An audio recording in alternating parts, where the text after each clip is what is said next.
Hello, everybody. I'm so glad to see you. Hello, everybody. I'm so glad to see you. Hello, everybody. I'm so glad to see you. Hello, everybody. I'm so glad to see you too. Hello, everybody. I'm so glad to see you and you and you and you and you and you. Hello, everybody, and thank you so much for coming and watching our circle time today. I hope you are having a great day. I have a few things that I want to do with you guys today, so let's start by singing our community helper song. So I know we sang it yesterday, and I'm going to sing it again today so that we can continue to learn it really well. So I'm going to share my screen so you can see the words like I am. All right, so it's community helper song to the tune of Twinkle Twinkle Little Star. Ready? People help in our community. They make things better for you and me. Keep us healthy, safe, and clean. Coach us, feed us, teach us things that one day will help us be a big, huge help in our community. All right. So later on, we're going to sing another song about being a police officer. Actually, we're going to sing two songs about being a police officer. So I'm going to hold that thought, and we're going to read our story called I Want to Be a Veterinarian. So I'm going to make it big. All right, so this week we've been celebrating all about our community helpers, right? We've been learning all about our community helpers.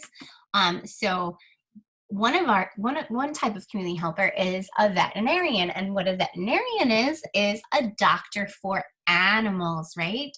So if you are an animal lover like myself, you would see a veterinarian every once in a while to make sure that we are taking care of our pets in the best way possible, right? So let's read all about it. I Want to Be a Veterinarian by Laura Driscoll, illustrated by Catalina Echeverry.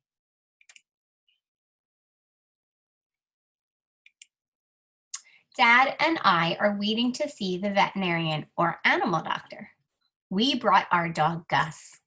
It is time for his checkup. Soon, Dr. Wells calls us into the exam room. She weighs Gus. Dr. Wells looks into his eyes, nose, and mouth. She listens to his heart. Gus is one healthy dog, Dr. Wells says. She is a great vet. She is so friendly and gentle. I wish I could be a vet, I tell her. I love animals, but I'm allergic to cats. Dr. Wells smiles. You don't have to be a pet vet, she says. There are so many other kinds. Could it be, I asked Gus on the way home, could I be a vet? The next day, I am writing at my writing lesson. I see a man wrapping a horse's ankle. Are you a vet? I ask him. Yes, the man says. I am a large animal vet. His patients are horses, pigs, goats, and more.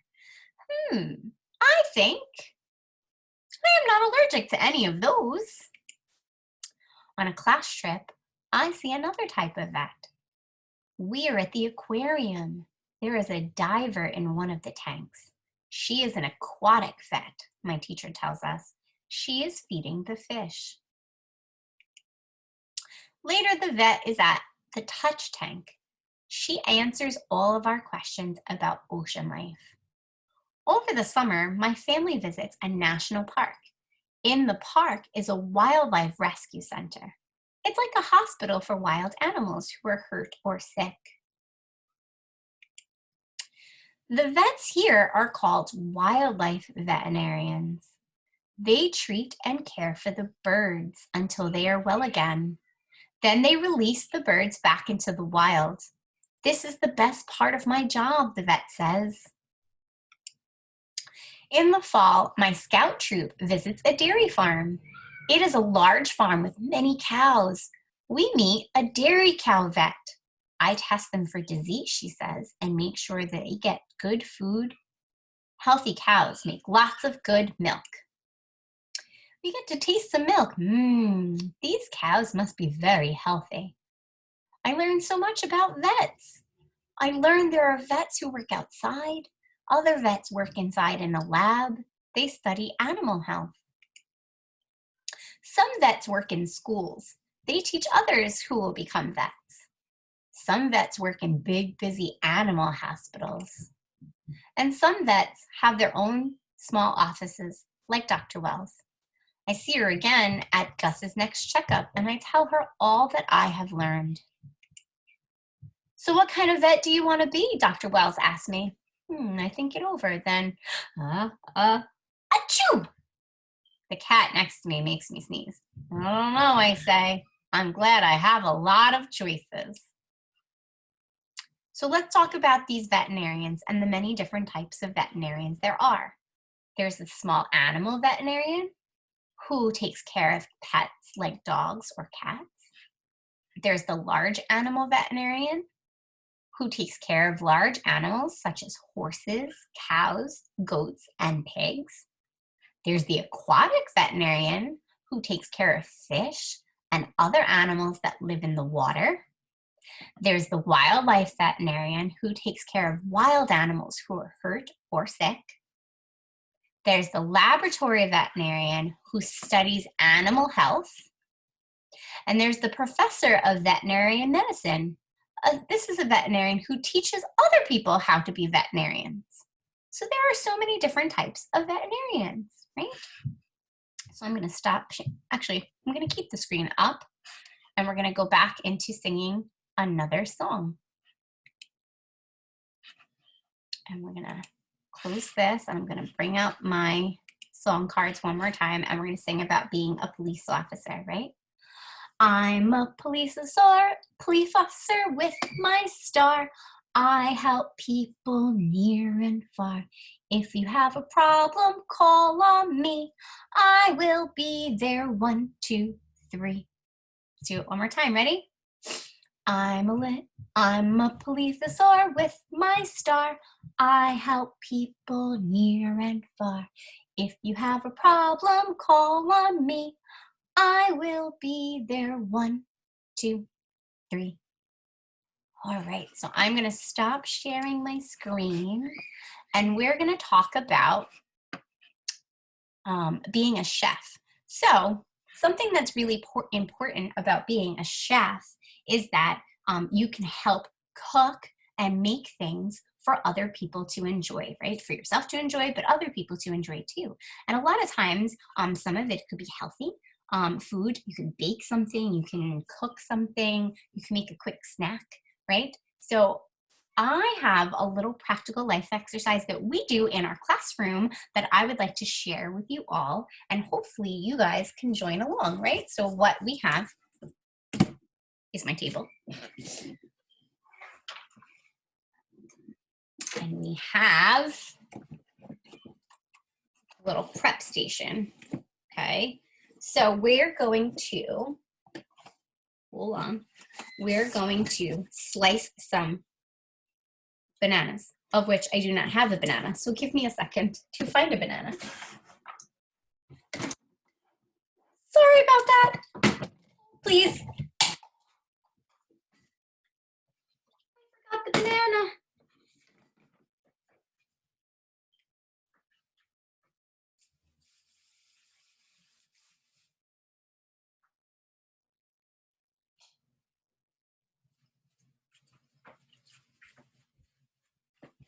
Okay, coming back. Sorry about that. We forgot our banana. All right.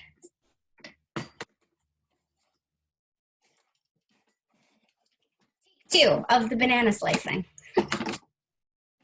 All right. So you need a banana, a small bowl, and a garbage bowl. You can have a set of tongs if you have. And then you can either have a small spreader or a child-safe knife, okay? And I'm going to use my child-safe knife today, Okay, so now the banana, in order to, and a cutting board, sorry. Cutting board.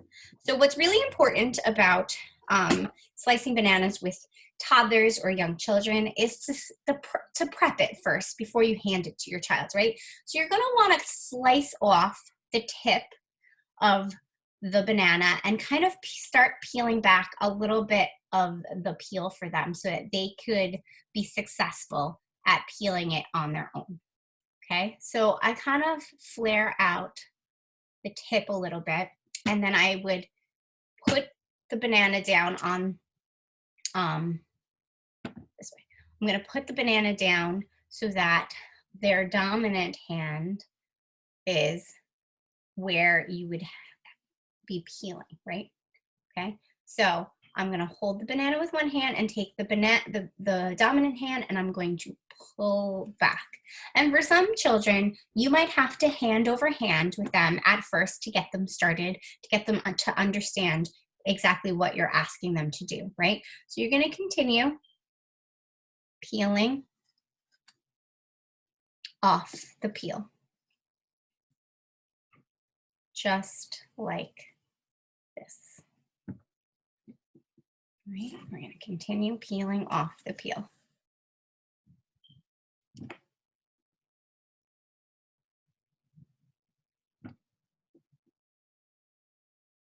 Like that. All right. And now we have a completely peeled banana.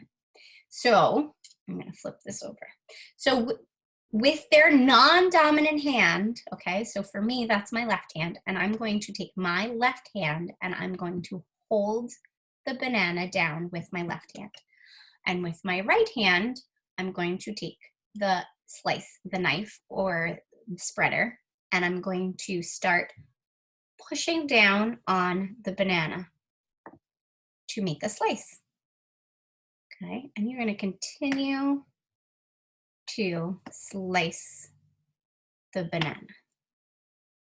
Right? Now, again, if you need to, do hand over hand with the child to start them off and get them to understand the feel of what you're asking them to do.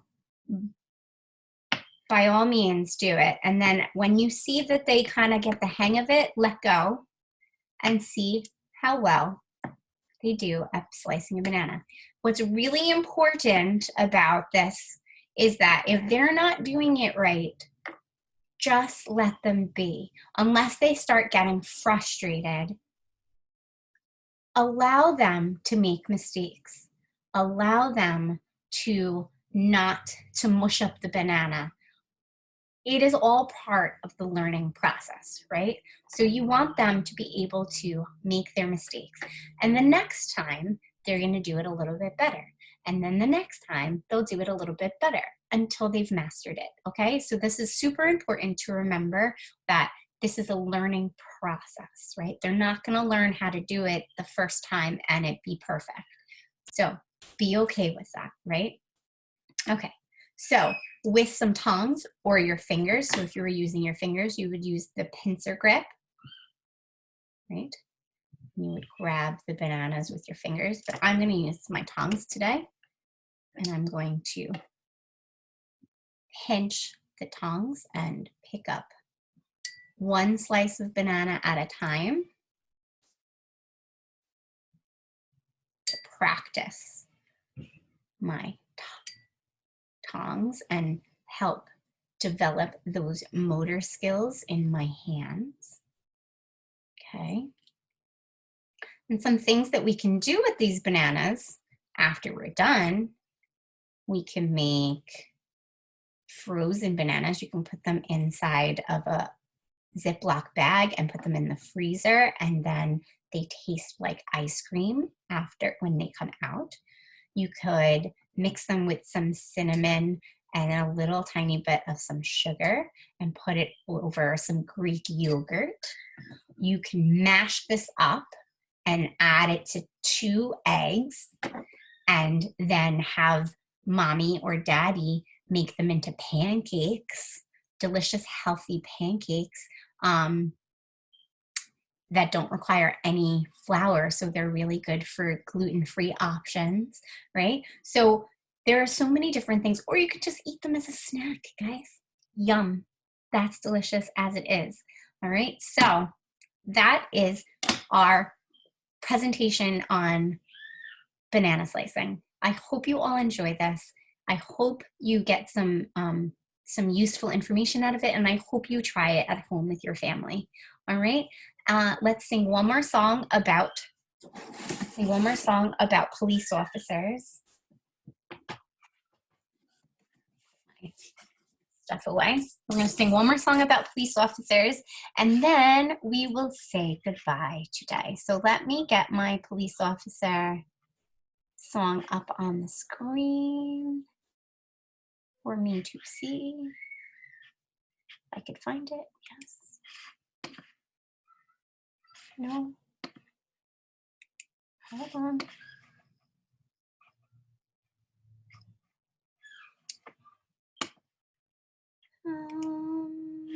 There we go. Are you ready? So, police officers are here to help, here to help, here to help. Police officers are here to help us night and day. They drive a car with lights and sirens, lights and sirens, lights and sirens. They drive a car with lights and sirens to show they're on their way. See them in their uniforms, uniforms, uniforms. See them in their uniforms, that's how you will know. They have a shiny badge, badge, badge. They have a shiny badge. They'll sure to show. All right. So thank you guys. Thank you so much for joining me today. I hope you enjoyed today's class, and I will see you all again soon. Mwah! Thank you guys.